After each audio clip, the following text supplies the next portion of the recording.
حضرات، نظام صاحب کی محبتیں تو مجھے ہمیشہ سے حاصل رہی ہیں، لیکن اس بار ڈبل شکریہ تیواری صاحب کا بھی، آپ کا بھی اور معظم علی صاحب کا بھی کہ اس بہانے کم سے کم جودھ پور کے چند دوستوں سے ملاقات کا شرف حاصل ہوا، خاص طور سے عادل رضا صاحب، ہمارے عزیز اللہ شیرانی صاحب، رحمان صاحب۔ اردو نظموں سے متعلق میں 10 سال سے کام کر رہا ہوں، اور ان 10 سالوں میں میں نے پورے ہندوستان کی نظم نگاری کا جائزہ لیا اور کتابی شکل میں شائع ہوئی۔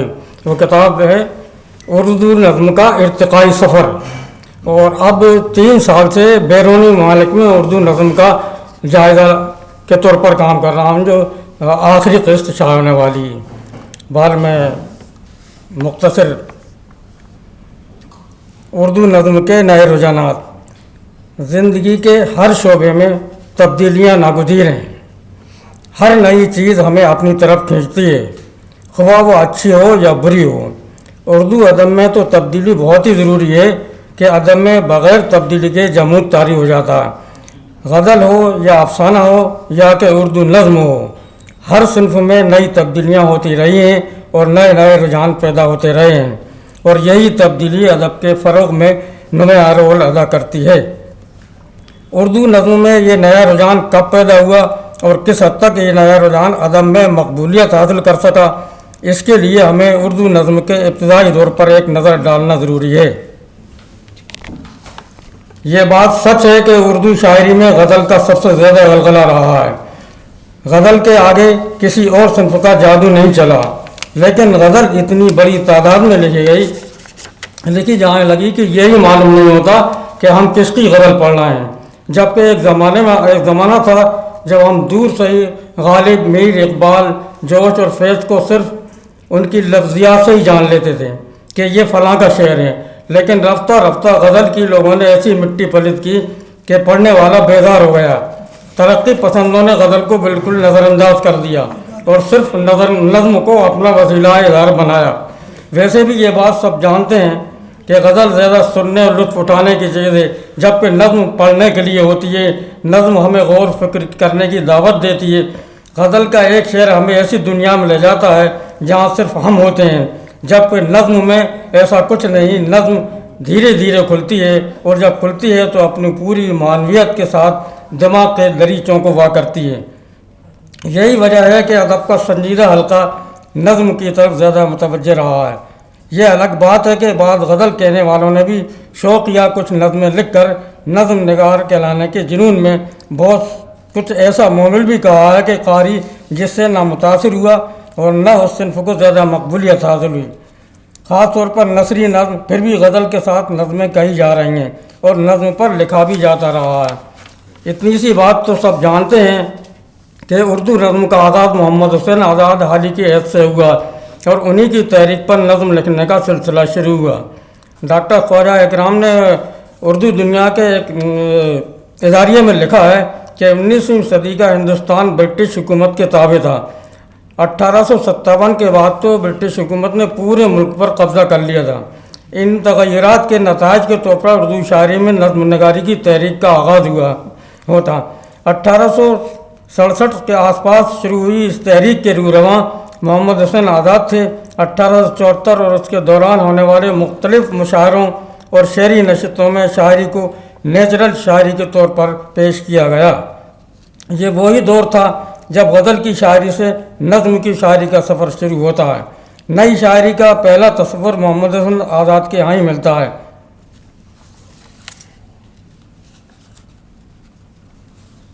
بہت لمبا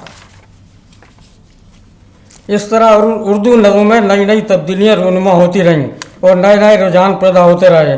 اس میں کوئی شک نہیں کہ ترقی پسندوں نے اردو نظم کے وقار معیار میں اضافہ کیا ہے، بلکہ غزل کو نظر انداز کر کے صرف نظم ہی میں اپنے زور دکھا ہے۔ کیفی اعظمی، ساحل الدیانوی، فیض احمد فیض، علی سردار جعفری، اختر الایمان اور دیگر شعراء نے نظم کو ہی اپنا وسیلہ اظہار بنایا۔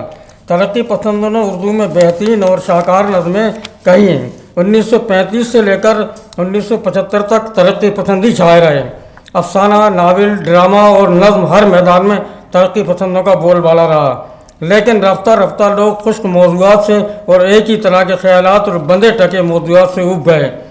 ادھر سن 60 سے ہی جدیدیت نے اپنا دائرہ وسیع کیا، جس میں مشہور نقاد شمس الرحمن فاروقی پیش رہے اور شقون کے ذریعے جدیدیت کا ڈنکا بجنے لگا، جن میں رضا فاضلی، محمد علوی، زبیر رضوی، وحید اختر، شہریار، عادل منصوری، ساقی فاروقی جیسے نظم نگاروں نے اردو نظم کو اپنے خیالات، اپنے فکری رویوں سے، اردو نظم کی بلندیوں سے ہمکنار کیا، لیکن ہر جگہ گنے چنے ناموں کی بازگشت سنائی دینے لگی، جس سے نئی نسل کے شعراء کو احساس ہوا کہ انہیں جان بوجھ کر نظر انداز کیا جا رہا ہے۔ وہ احتجاج کرنے لگے۔ ادھر جدیدیت اتنی حاوی ہو گئی کہ بیجا علامتوں اور اشتہار کے ذریعے ایسی گنجلک باتیں کہی جانے لگیں جو انسانی سمجھ سے بھی بالا تر تھیں۔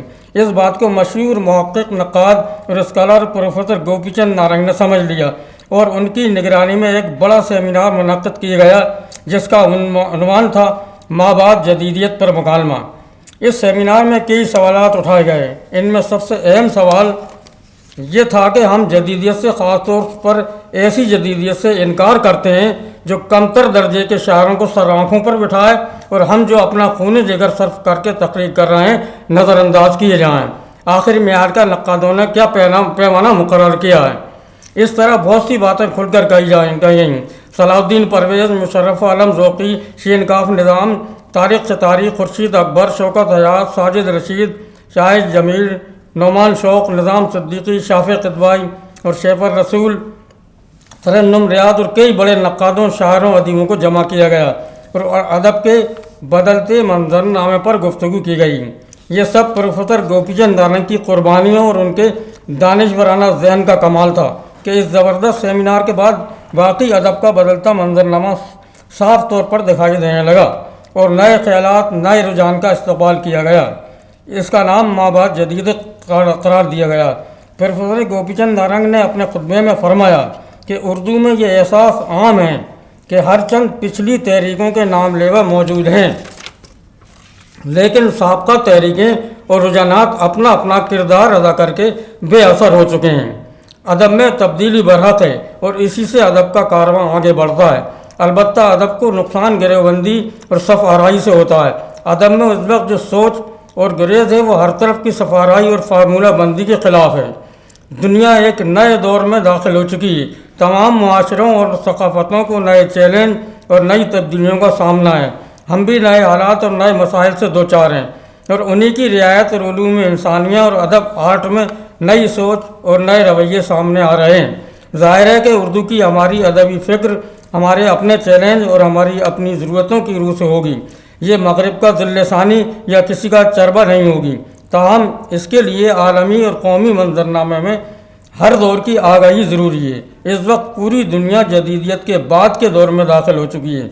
پروفیسر نارنگ صاحب کی اس تقریر کا اثر ایسا ہوا کہ نئی نسل میں ایک امید جاگی اور آگے بڑھنے اور کھل کر تخلیقیت کی جانب بڑھنے کا حوصلہ پیدا ہوا۔ نئی نسل نے کسی بھی طرح کی پابندی نہ کرنے کا فیصلہ کیا۔ یہ نئی نسل بلا کا شعور رکھتی ہے۔ وہ جانتی ہے کہ ترقی پسندوں نے اپنے اپنے حلقے کے لوگوں کو اٹھایا، انہی کو آگے بڑھایا۔ جو ترقی پسند نہ تھے اور اچھا لکھتے تھے پھر بھی انہیں نظر انداز کیا گیا اور اپنے گروپ کے کمزور سے کمزور کو بھی بڑا چڑھا کر پیش کیا، اور جدیدیت سے تعلق رکھنے والوں نے بھی صرف چند مخصوص لوگوں کو ہی اہمیت دی۔ لیکن نارنگ صاحب کی اس تقریر سے نئی نسل میں ایک اعتماد پیدا ہوا اور اسے مابعد جدیدیت کا نام دیا گیا۔ اب یہ نئی نسل مکمل اعتماد کے ساتھ اپنی تخلیقی سرگرمیوں میں مصروف ہے۔ اس میں کچھ 70 کے بعد کے بھی ہیں، کچھ 80 کے بھی ہیں، اب جدیدیت والے بھی مابعد جدید میں شامل ہو گئے ہیں۔ اس طرح غزل کے علاوہ اردو نظم میں نیا رجحان پیدا ہوا اور آج کا شاعر اپنے پورے تخلیقی لوازمات کے ساتھ ساتھ اپنے عہد کی ترجمانی بھی کر رہا ہے، خاص طور سے اردو نظم میں، اور وہ بھی توانائی کے ساتھ۔ پروفیسر حامدی کاشمیری نے آج کے شاعر سے متعلق لکھا ہے کہ آج کا شاعر ذات میں سمٹ کر رہ جانے کے بجائے کھلی آنکھوں سے باہر کی دنیا کا نظارہ کر رہا ہے۔ وہ شہری زندگی کی کثافتیں ہوں کہ فطرت کی دلاویزیاں، نسلی گروہی فسادات ہوں کہ فیشن شوز، کراچی کشمیر کی خونریزیاں ہوں کہ سیاسی ہتھ کنڈے، انسانی رشتے ہوں کہ تشدد کاریاں، ہر واقعے کو دیکھتا ہے اور واردات کو انگیخت ہونے کے والے تخلیقی عمل کے اظہار کا خواہش مند ہے۔ یہ بات طے شدہ ہے کہ نیا رجحان غزل کے علاوہ اردو نظم میں زیادہ شدت کے ساتھ پیدا ہوا ہے۔ غزل کے مقابلے میں نظم میں کم از کم خیال تو منفرد ہوتا ہے۔ نظم ہمیں سوچنے اور غور و فکر کی دعوت بھی دیتی ہے۔ نظم کا میدان خاصا وسیع ہے۔ دنیا کے تمام ممالک میں نظم نگار موجود ہیں۔ سب سے پہلے اردو نظم میں جو نیا رجحان پیدا کیا وہ نام ہے صلاح الدین پرویز کا، جس نے ایسی طویل نظمیں لکھی کہ ان کی مثال ملنا مشکل ہے۔ نئے خیال نئے اسلوب میں اور استعارہ کے ذریعے بھی پرویز نے اردو نظم کو فروغ دیا ہے۔ کئی دستاویزی شمارے شائع کیے ہیں۔ موجودہ عہد کے نظم نگاروں پر اگر ہم ایک نظر ڈالیں تو ہمیں گلزار، ڈاکٹر صادق، عتیق اللہ، رفیع شبنم آبدی، جینت پرمار، چندربھان خیال، نعمان شوق، خلیل مامون، فیاض رفعت اور راجستھان میں مقمور سعیدی، رقیل شاداب کے بعد موجودہ شاعروں میں شین کاف نظام، خلیل تنویر، شاہد عزیز، عادل رضا منصوری، ملکہ نسیم، ارشد عبدالحمید کے نام اہم ہیں۔ جیسے شین کاف نظام کی نظم بیاضیں کھو گئی، گلزار کی کتابیں، عادل رضا منصوری کی دو اجنبی، صادق کی مجذوب، چندربھان خیال کی لولاک، خلیل مامون کی شاعری مت کرو، شاہد عزیز کی وقت، ملکہ نسیم کی سالنوں، احتشام اختر کی راگ جمنے لگی انگاروں پر وغیرہ نمایاں نظمیں ہیں۔ یہاں ہمیں نظم کی تاریخ نہیں لکھنا، نہ ہندوستان بھر کے نظم نگاروں کی فہرست سازی کرنا اور نہ ہی نئے پرانے نظم نگاروں پر گفتگو کرنا، جیسا کہ اکثر نقادوں نے نون راشد، میرا جی، سجاد ظہیر، فیض احمد فیض، فراق گورکھپوری یا اس قبیل کے دیگر نظم نگاروں نے لکھا ہے۔ اس میں کوئی شک نہیں کہ ان نظم نگاروں نے اردو نظم کو جلا بخشی ہے۔ ان کے حوالے کے بغیر نظم پر گفتگو ممکن نہیں ہے، اس لیے ہم صرف ان کے حوالے پر ہی اکتفا کر رہے ہیں۔ پچھلے کئی سالوں سے امریکہ میں مقیم محمد سالم صاحب نے اردو نظموں کے انگریزی میں ترجمے شائع کرتے رہے ہیں، جو کتابی شکل میں شائع ہو چکی ہیں۔ یہ کتاب لگ بھگ 500 صفحات پر مشتمل ہے، جس میں مدر امام سے لے کر شین کاف نظام تک 100 سے زیادہ نظم نگاروں کی نظمیں شامل ہیں۔ اردو نظموں سے متعلق بہت سی کتابیں اور رسائل کے خصوصی نمبر بھی شائع ہو چکے ہیں۔ حالانکہ اردو شاعری کا نام آتے ہی سب سے پہلے ذہن غزل ہی آتی ہے، لیکن یہ بات بھی طے شدہ ہے کہ جتنی گنجائش نظم میں ہے غزل میں نہیں ہے، کہ غزل کا ہر شعر جدا ہوتا ہے، نظم میں ایک ہی خیال ہوتا ہے۔ دوسری یہ کہ نظم ایسے موضوع پر ہوتی ہے جس میں وسعت ہوتی ہے، جس خیال کو ہم غزل میں کہنے سے قاصر ہوں اسے نظم میں آسانی سے بیان کیا جا سکتا ہے۔ یوں تو اردو نظم نگاروں کی تعداد بہت ہے، لیکن اصل معاملہ یہ ہے کہ لوگ پابند نظم کی طرف مائل نہیں ہیں، بلکہ نثری نظم، ہائیکو یا اس طرح کی کئی دیگر نئی اصناف کی ایجاد سے کتابوں کے انبار لگائے جا رہے ہیں، اور یہ سب شاعری کے نام پر کیا جا رہا ہے۔ پھر بھی ایک بات کہنا پڑتی ہے کہ آج جب بے شمار غزل گو صرف قافیہ پیمائی کر رہے ہوں یا وہی گھسے پٹے موضوعات اور خیالات کو دہرا رہے ہوں جن سے کہ دیوان کے دیوان بھرے پڑے ہیں، اس سے بہتر تو وہ نظم نگار ہیں جو نیا تو کچھ کہہ رہے ہیں۔ بہرحال ہمیں نہ تو نظم کی تاریخ بیان کرنا، نہ ترقی پسندی اور جدیدیت سے سروکار ہے، یہ تو صرف ایک طرح کے بینر ہیں، ورنہ اچھے شاعر کے لیے نہ تو کوئی ترقی پسندی کی ضرورت ہوتی ہے اور نہ جدیدیت اور نہ مواد جدیدیت۔ یہ بات ضرور ہے کہ ہر بڑے سچے فنکار کی شاعری یا نثر میں اس کی شخصیت، اس کے احساسات، تجربات ضرور شامل رہتے ہیں، اور وہ جذبات، احساسات اپنے عہد کے تجربات سے ہم آہنگ ہوتے ہیں تو شاعری اپنی قدر خود منوا لیتی ہے۔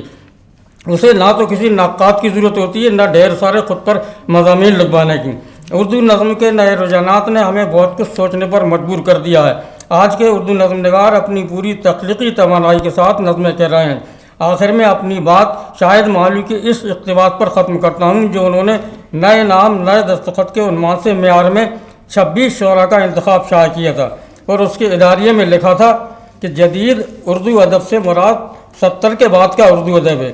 یوں تو کسی زبان کے ادب کو برسوں مہینوں کے خانوں میں تقسیم نہیں کیا جا سکتا، مگر 20ویں صدی کی تیز رفتار زندگی میں ایک دہائی کے ادب کو دوسری دہائی کے ادب کے واضح رجحانات اور رویوں کے مقابل رکھ کر جانچا اور پرکھا جا سکتا ہے۔ نیز یہ کہ 70 کے بعد سے اردو ادب میں ایک نیا تخلیقی ذہن پیدا ہوا ہے۔ یہ ذہن مشروط نہیں ہے، لیکن اپنی زمین اور اپنے آسمان کی تمام تر رعنائیوں سے اور ہستیوں سے متاثر ہے۔ یہ ذہن ایک نیا رجحان، ایک نیا چیلنج ہے۔ یہ بات آج کے اردو نظم کے بدلتے رجحانات پر بھی صادق آتی ہے۔ شکریہ۔